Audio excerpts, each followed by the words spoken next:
agenda in front of me? I don't know why I need it. Good afternoon. Thank you for joining us this afternoon. I'll call the special council meeting to order. We've got the first item on our agenda, which is the consideration. Actually, before I move on, can those joining us via phone, can they hear me? I can. Jim? Excellent, thank you. So the first item, thank you for being here. Thank you for those that are here for the second time today for joining us on a Friday for this. The first item of business is the consideration of the recommendation of the Citizens Advisory Committee regarding a potential community development block grant application. At this point, I'm going to go ahead and turn it over to Adam to speak to this morning's meeting. That can kind of walk through the motions for us that we did this morning, just for those that are seeing this for the first time. Adam? Okay. Basically, what we did this morning is we went through what the process is for the CDBG grant. For those of you who are not familiar with what CDBG is, it is Community Development Block Grants, which are federal funds that are passed through to the state, and then the state then disperses to either entitlement communities or non-entitlement communities. City of Wisconsin Rapids is a non-entitlement community. So we are applying for funds that are reserved for communities such as ourselves. Through the process at the public hearing this morning, we looked at eligible activities, which did include items such as acquisition, site clearing, historic rehabilitation, storm sewer projects. Basically, any physical type project is what this particular grant is for. There are other grant funds through this program that would be used for planning or engineering or things like that. That is not the program that we are currently pursuing. So after we went over what the eligible expenses were, we identified what the staff recommendation was and what ultimately ended up being the recommendation from the committee, which was to pursue a $500,000 grant through the CDBG program. That would include a $500,000 local match for a total budget of $1 million. The targeted project type would be property acquisition and clearing, as well as a small portion for brownfield cleanup if necessary, since this program would allow funding to go towards brownfields as well.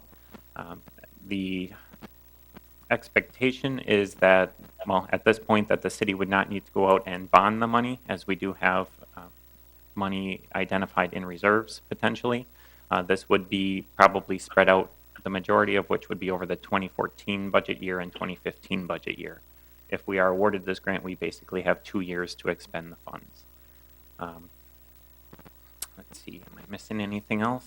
Or I don't believe so. I think maybe we want to open up for questions. I would recommend those that were not able to be at the meeting this morning to catch that video because there was a lot of dialogue that went back and forth. A lot of it's captured in the minutes of the meeting from this morning, but I think, the general point that there's a lot of questions that still need to be answered, but given the timeline that we're under in order to submit, we didn't really have, and we won't have enough time until we really get the application in to start fleshing out those questions and putting some answers behind them.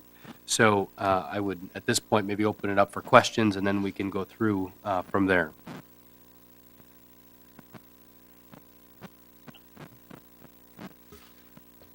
Yes. Can we use their $500,000 first before we touch our reserve? it is a matching program, so if we only spent $500,000, for example, we would have to expend $250 of city funds and $250 of the grant funds. It does have to be a one-to-one match. But we can't just use their money first before we use our money. Correct. And I think a comment I would reiterate from this morning's meeting was it's really to our advantage to start putting together the vision, putting together what it is that we're actually targeted sites. Should we become awarded the grant opportunity and start soliciting and putting together partnerships, whether it be in the philanthropic community, whether it be in whether it's bank financing, that type of thing, just to be able to start leveraging what else might exist, so we don't have to necessarily, so we can maybe reduce what would be the city's liability in that respect. So that would be something I would recommend. I'd reiterate that comment from this morning. Other questions? Kirkpatrick? Thank you. I guess I don't really have any questions about the grant itself. I think it's fairly self-explanatory what's being looked at to do here. obviously, we've got some stuff that we need to look at if we were to get it as to what it is that we actually want to proceed with. The question that I have is, how long have we known about this, and why did we wait until this morning to, the 11th hour to get this thing done, since it has to be in Madison by 5 p.m. tonight? So Adam can speak to more of the timeline thing. It was covered pretty well this morning, and I think maybe we breezed over it today. There was also a change in the application late August that allows us to have it postmarked today, so we won't have to be driving it down there. But Adam, go ahead and speak to the timeline and the realignment now with the DOA. Basically, the city has been aware of the program for some time, but it was traditionally administered by the Wisconsin Economic Development Corporation. And when they were administering it, there was no application deadline. You could apply for it at any time during the fiscal year. So it could be January 1, it could be December 31st, it didn't matter. As the end of July, the Department of Administration took over the program, and it was only upon me It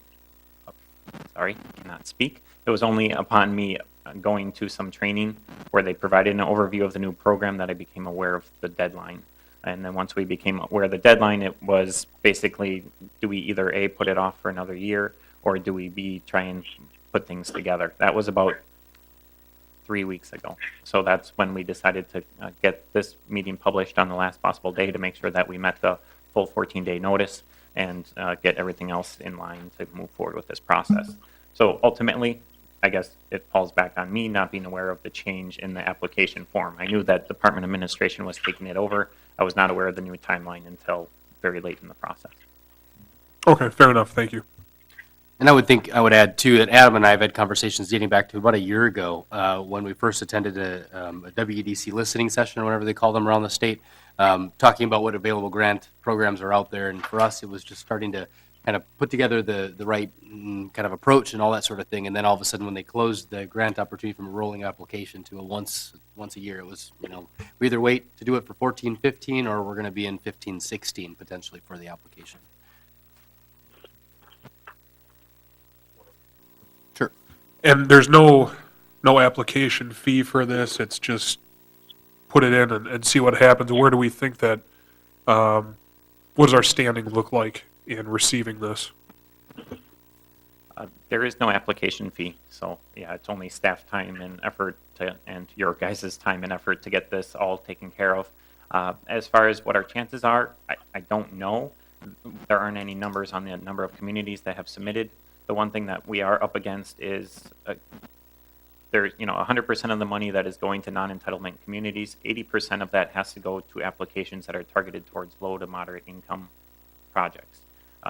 We are going for blight elimination, which is a different category. So really, immediately, we're losing out on 80% of our chance. So we're going into a smaller pot of money that we're pursuing.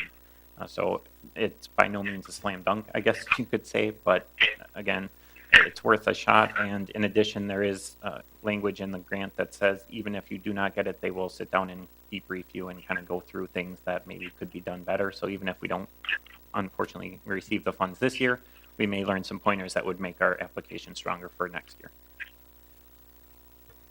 Alderperson Kellogg? When will we know that if we would get the application or not, or the grant? The targeted announcement date is the week of October 28th, so it is a very quick turnaround. And I would reiterate a comment as well this morning, coincides with the annual budget process, and leveraging that kind of timeline will put us in a better position to actually execute on this for the next 2014 financial year. Sure, Patrick. Thank you. And since you did mention that it's, for blight, I guess, as you put it, to alleviate blight conditions, we got a map here with several different locations, and I'm looking at this guy. Exhibit A. And, there's a few different properties here with some pictures that actually show us what the places look like. Which ones are prioritized? Which are you looking at doing all of these? Would this all fall within the scope, or would we be doing, one or two of these projects, or only one of these projects? And I guess what's the nature of it? just these projects in general, and then how far along have we developed a project plan for any of these different projects? Well, first I'll attempt to explain the map. The 5 projects, or the 5 pictures that are identified there, those are just the 5 possible types of blight that are identified in the upper right-hand corner: abandonment, deterioration, environmental issues, property value, devaluation, and vacancy. So those were just intended to be examples for the grant reviewers to show them that we're experiencing all 5 of these items. So by no means are those 5 properties targeted as a part of this grant. Right now, quite honestly, the plan going forward would have to be developed either by the Citizen Advisory Committee or some other committee that is set up to sit down and examine the TID district and determine what are our top priorities, and then figure out a project plan of how best to move forward to acquire properties, get them cleaned up, and get them shovel ready. So again, what has been proposed right now is just a blanket budget to have the funds available. And the next stage would be to kind of zone in, get those targeted areas figured out.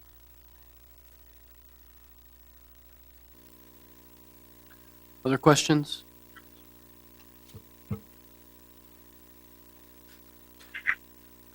Is there action that needs to be taken on item number 1? Okay.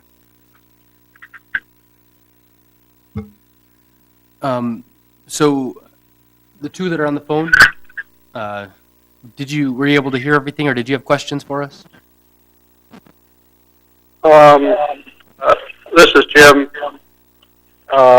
Just as it related to the last part of the Tegan's idea, is there a priority set versus business or I see some things appear to be private, or is everything business or city? There is no distinction drawn related to the ownership of the properties at present.